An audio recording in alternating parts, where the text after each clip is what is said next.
Jealous brother hooked up with my fiance right after our engagement, so I snitched to the whole family, and now they're being cut off.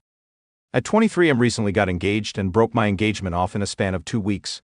My fiance, Riley 23F, hooked up with my older brother, Adam 27M, on the night after our engagement, and my disgusting brother tried to rub it in my face to make me feel bad. Riley and I had been together for almost 3 years, but she threw it all away from my brother. On the night of our engagement, she told me she was thrilled to be marrying me, but went back on her word the very next day when she hooked up with my brother. I was very upset about it and broke things off through text and blocked her. I also changed the locks on my house so she wouldn't be able to come back home. Riley and I had been living together for the past year, and it had been going really well, so I thought that it was the right time to propose. I never thought that she would end up betraying me for Adam, of all people, because she knows that he and I have an intense rivalry and don't get along at all. My dad passed away when I was a baby in an accident, and I barely have any memory worries of him. Adam had spent some time with him at least, but I have no recollection of what he was like. Adam never liked me, and growing up he was my biggest enemy. He was always a bully in my mother. Being a single mom, didn't really have time to deal with our sibling rivalry because she had more important things on her mind, like paying the bills and making sure there's food on the table every day. Our uncle, my dad's brother, visited a lot and tried to help out as much as he could. My mother kept in touch with my father's family even after his demise for their sake, because they'd already lost their son, they didn't need to lose their grandkids too. My uncle was pretty much the only father figure I've ever known, and he still is my go-to person. For Adam, it was my mother. My mother didn't play favorites, but it was very apparent that if she had to pick one, it would be Adam, and that made our sibling rivalry even more intense. Because I wanted to be my mother's favorite as well. Unfortunately, I was always a bit of a loser growing up. I wasn't good at sports, and I was mediocre at best. When it came to academics, I was quite skinny and I didn't have any such talents that could set me apart. So I was always very insecure about basically everything, and that made it very difficult for me to talk to people, make friends, and be popular. I was a really introverted kid and mostly kept to myself. Adam was quite the opposite. He played sports and was great at it. He wasn't too bad academically either, and he had a very different physique from mine, big and sturdy because of his athletics. Needless to say, being his little brother was even more embarrassing for me, because even though nobody said it to my face, I knew that everybody was constantly comparing me with him and thinking that I was a loser in comparison. With time, I learned to live in his shadow, and would just let him walk all over me. My self-esteem really took a hit in my childhood, and I was never able to recover from it, even until my last day of high school. I barely had any friends and nobody wanted to talk to me because I just came off as weird. Things only changed for me and started looking up when I graduated and moved to college. I was a new person there, and nobody knew me as Adam's little brother. So I really grew into my own now that I didn't have to deal with Adam's constant bullying, and could only be my own person. I know it sounds cheesy, but I'm so thankful that I was able to go to college out of state where nobody knew me, because I don't think I would have been the person that I am today had it not been for that experience. And I have my uncle to thank for it, because he was the one who paid for me to go to college. My mother had told me that she wouldn't be able to afford to send me to college so far away and wanted me to pick a location closer to home within our city if possible, but I had my mind set and my uncle offered to cover me and stepped up. I made a lot of friends there and graduated at the top of my class. My mother and uncle attended my graduation ceremony, but Adam didn't, even though I'd been present at his after moving out. Adam and I didn't really keep in touch for obvious reasons. He hated me for no reason, and I hated him because he made my childhood and teen years a total nightmare. I was glad to be rid of him, and we only met on the holidays or whenever we would come back home for birthdays. It's been years, and that's the arrangement that we stuck to. We didn't consider each other family beyond the confines of our house. But I did console him and send him a message when he lost all his money a couple of years ago. He'd quit his job and tried to start his own business, but failed miserably, and my uncle and mother had to bail him out. Since he was neck-deep in debt, he couldn't go back to his old job, so he had to move back into our mother's house for a couple of months until he was back on his feet. Even when he finally did find a job, it wasn't as great as his previous one, but he took it because he wanted to move out of his mom's house. Since he was well in his 20s, and he felt embarrassed to still live with his mom. This is what my uncle told me, and it was quite upsetting because his life had completely unraveled. I felt bad for him and sent him a message of consolation, but I think he misunderstood it and thought that I was bragging or making fun of him, so he blocked me and ignored me for the next couple of holidays. We weren't chumming when we met, but tried to keep things civil and at least greeted each other, no matter how coldly. But after that message, there was no talking to each other. I would like to say that Adam's life got better, but it didn't. He took the failure of his business really hard, and every time I saw him after that he seemed worse for the wear. My uncle told me that he had switched jobs 7 to 8 times after that, but didn't seem content with any of them. His clothes got shabbier, and we could physically see the state of his mind reflected in how he acted at family gatherings. He was always either drinking or quietly staring at nothing. I say this from the bottom of my heart, but it really made me feel bad for him when I saw him in that state. I'd always hated him growing up, but now it was just very difficult to hate someone who was already going through so much. My uncle always tried to include him in our conversations, but he didn't seem interested and would always take off early. I'd also started bringing Riley to these gatherings after we had been together for a year. She knew about Adam and even seemed concerned about him, but there was not much that we could do. Fast forward to our engagement, which took place 2 weeks ago. Riley and I were at my uncle's house for his birthday dinner. I had asked him first and made sure that he was okay with me proposing to her at his dinner party, and he was, so I went ahead with it. The family would all be there anyway, and my uncle had a beautiful house with a lovely garden, so it was just the perfect place. I had even invited her parents, but they weren't going to show up until after the proposal, so she wouldn't be able to guess what was about to happen. After my uncle had cut the cake and stuff, I took her outside and popped the question. She said yes, and then we went back in to announce it to everyone and celebrate. I did notice that Adam left within minutes of me making the announcement, but I didn't think too much of it because I was quite busy with everybody else that evening, and also he usually does take off from family gatherings quite early, so it wasn't anything out of the blue. Riley and I had a great evening, and then we went back home.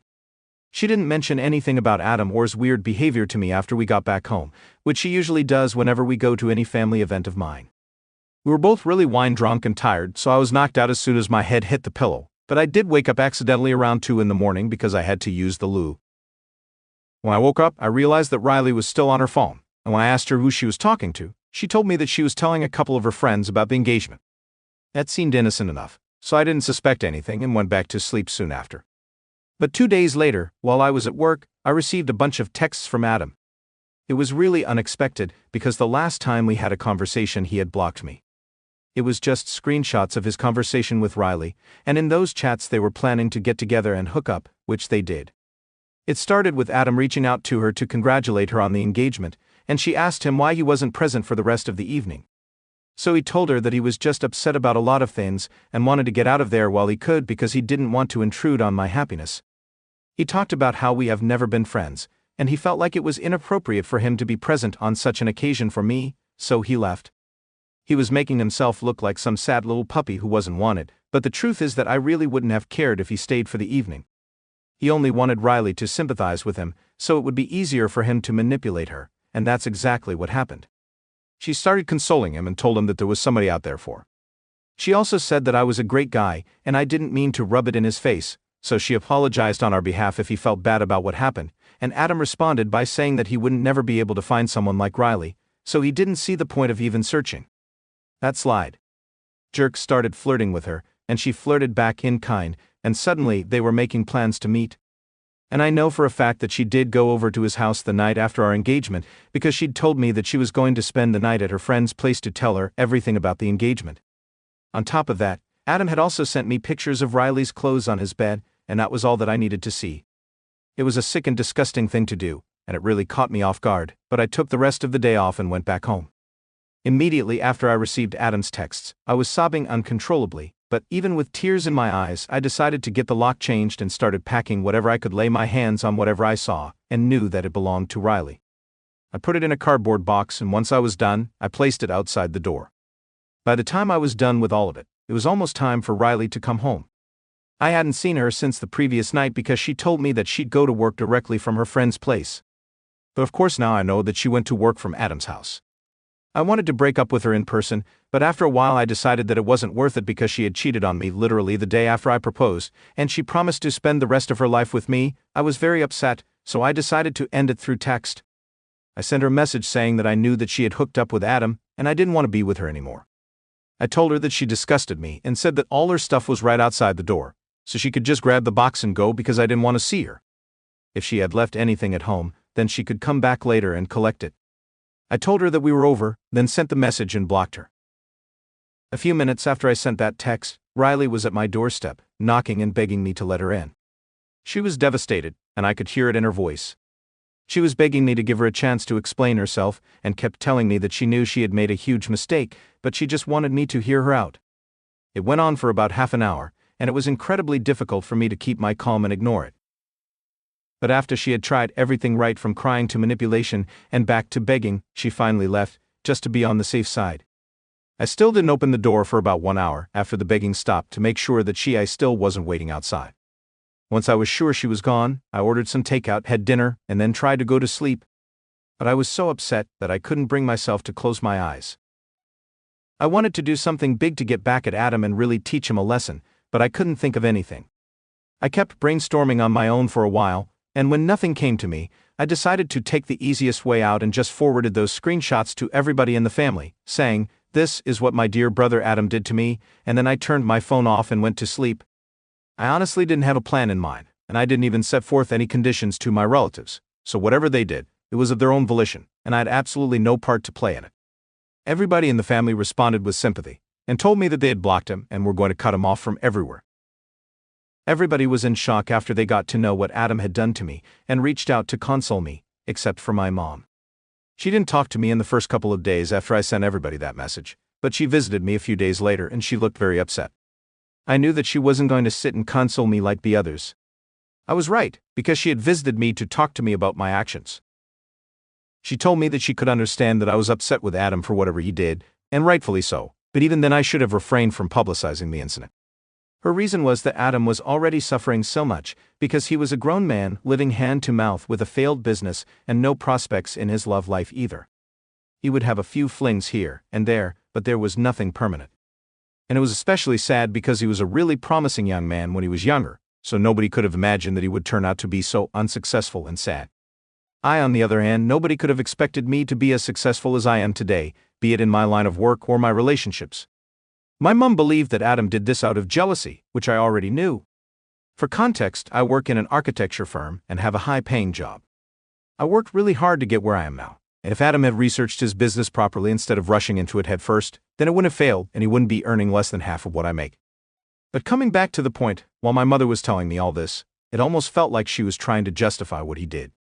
So I interrupted her and asked her if she was actually trying to make it seem okay for Adam to hook up with my fiance just the night after we got engaged, simply because his life was sad and pathetic. She took a minute, and then she said that it wasn't okay, but I needed to understand where he was coming from and be a little sympathetic and forgiving. She went on to tell me that the family cutting ties with Adam had hit him really hard, and he was miserable. The family get-togethers were the only thing that he had going on for him because he felt embarrassed to be around his friends who were a lot more successful than he was, so he didn't keep in touch with them, and family was all that he had. I was happy about that, and I didn't really care that he was miserable because he had broken up with me and Riley, so he deserved this, and I had no sympathy to spare for him. But my mother believed that I should be the bigger person and talk to everyone to convince them somehow to give him a chance. Not only that, she also wanted me to reach out to him and clear the air. I told her that I was not doing any of it, and she was crazy to even expect that I would reach out to the person who ruined my relationship on purpose. I really just snapped at her. I told her that I knew she had favored even though she didn't really make it evidence, but she didn't have to rub it in my face and make me feel so awful. I told her that if I had done the same thing to Adam, then she wouldn't have been trying to justify it and make it look like no big deal. She probably would have been all up in arms about it, and I knew that for a fact. She tried to deny it, and we started arguing. It turned into a big fight where she got very upset and huffy. She left the house after saying that she wouldn't talk to me until I reached out to Adam and tried to sort things out with him. It's been a couple of days since then, and my relatives have been checking in on me. Mostly it's my uncle who has been texting with me daily. Riley also sends me messages from time to time, hoping to win me back or at least have a conversation with me, but I haven't replied to her. I haven't blocked her yet either, but I know that I have to and I will eventually. The only person that I haven't heard from after our big fight is my mother, and I really feel bad about it. I already mentioned that I knew my brother was her favorite because they always seemed to have some inexplicable bond even when I was a kid, but my mom never played favorites. That's up until now, at least. I just feel very confused about what she said. I am content with my life right now, and it's not like I'm depressed or whatever. But I do want my mother in my life. But I don't think I agree with her opinion on the whole Adam and Riley situation. So what do you guys think I'd offer sending my family proof of my brother and my fiance cheating on me? Update 1. The people have spoken and the people have been hurt. Thank you so much for all the comments on the original post and for reading through it so patiently. I'm glad that so many of you had great advice for me on what to do next and reassured me that I wasn't in the wrong, because my mother saying all that really made me feel that I was somehow out of line for what I did, but evidently that's not the case, and I have no need to reach out to anybody. I also spoke to my uncle about what my mom said. I hadn't told anybody earlier because this was kind of personal and I didn't want to discuss this with other people, but my uncle is family, and I felt considerably better after speaking to him. He told me that he had also noticed my mother always favored Adam over me. It wasn't always very obvious, but it was definitely there, and anybody with a brain could tell that she had a favorite and it wasn't me. Told me that he really felt awful about what happened with me because he knew how strongly I felt for Riley, and yet she didn't think twice before hooking up with Adam in spite of knowing about our relationship. It was upsetting, but there was not much that I could do when I was honestly kind of okay. Since I like to think that I dodged a bullet there. I haven't moved on from her entirely, but I know I'll get there. That's really not what I'm worried about. However, my relationship with my mother is something that I don't want to lose. But if she acts like this and victimizes Adam, then I don't see a way for us to get along or reconcile. My uncle thinks that I should just give up on it. He said that he knows my mother, and he also knows that she isn't going to back down if she believes that she is right. He told me that I shouldn't hold out hope that she might come around and talk to me, because it's quite unlikely since she has been visiting Adam almost every day ever since our family cut him off. It hurt that she was still going out of her way to look after him, even though I was the one who actually lost her relationship because of him, and quite an important one at that. But I also understand that I can't help the situation, and it is what it is. That's something my uncle taught me to just accept that and let it go, and I guess that's what I have to do. I tried arguing with my mother and making her see sense, but she wasn't interested. In the truth, she was only interested in making sure that Adam had all the support that he needed. Fine by me, I guess. Update 2. So it has been almost 2 weeks since I broke up with Riley, and she had been texting me almost every other day for about a week after we broke up, but then she just stopped, probably after she realized that begging me to take her back wasn't going to work. And I don't want to speak to her or hear her side of the story. I don't even know why she thought explaining her side would make it any better, because as far as I'm concerned, nothing excuses cheating, and that's just how it is. But she reached out to me yesterday and told me that she wanted to come by and collect some of the things that had been left behind.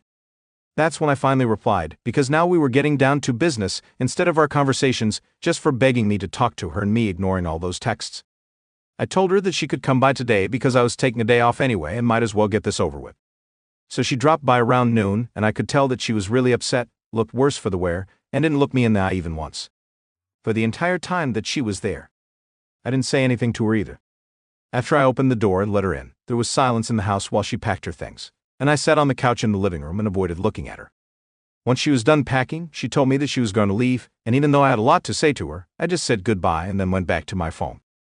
She didn't deserve anything more than that, and after that she was just gone for good. It feels weird, but in a nice way, because this just means that I don't ever have to talk to her or be reminded of her by things around the house or her messages. I blocked her a few minutes after she left and decided to celebrate by watching our favorite movie on my own. Still no word from my mother, but with time it's becoming easier for me to come to terms with it. At least now I know for sure that she wouldn't never have taken my side here, simply because I'm not Adam, so whatever I did for her would never be good enough, and honestly I'm sick of trying. My uncle told me that he also had a fight with her recently while he was trying to defend me, and she didn't like it, so they aren't on speaking terms anymore either. I can't believe that she is willing to sacrifice her relationship with both of us just so she can continue defending Adam, even though she knows that he's a jerk. It just doesn't make any sense to me, but I guess if that's what she wants, then whatever. Update 3. It's been a month since I posted here last, and I can't believe that until a month ago, I was still whining about how my mother doesn't love me. But I'm better now, and I just don't care about what my mother thinks. She is just as delusional and selfish as my brother, and that's probably why they get along so well, because they're both horrible people, and I was quite unfortunate to be related to both of them. But now I have no ties with either of the two, and I am so thankful for it, because they don't deserve somebody like me, and neither did Riley. I was always too good for them. And if they couldn't see that, then that's on them, it's their loss all the way. I don't have to feel bad for anything, and that's exactly why I don't feel bad about the fact that nobody from our family talks to them anymore and doesn't invite them to any events. They just have no link to any of us anymore, and I couldn't be happier about it. Riley and I haven't spoken ever since she came back here to collect her things for one last time because I blocked her afterward, and so did most of our common friends after they found out the real reason behind our engagement falling through. But my mother did try to reach out to me a few days ago, and even now,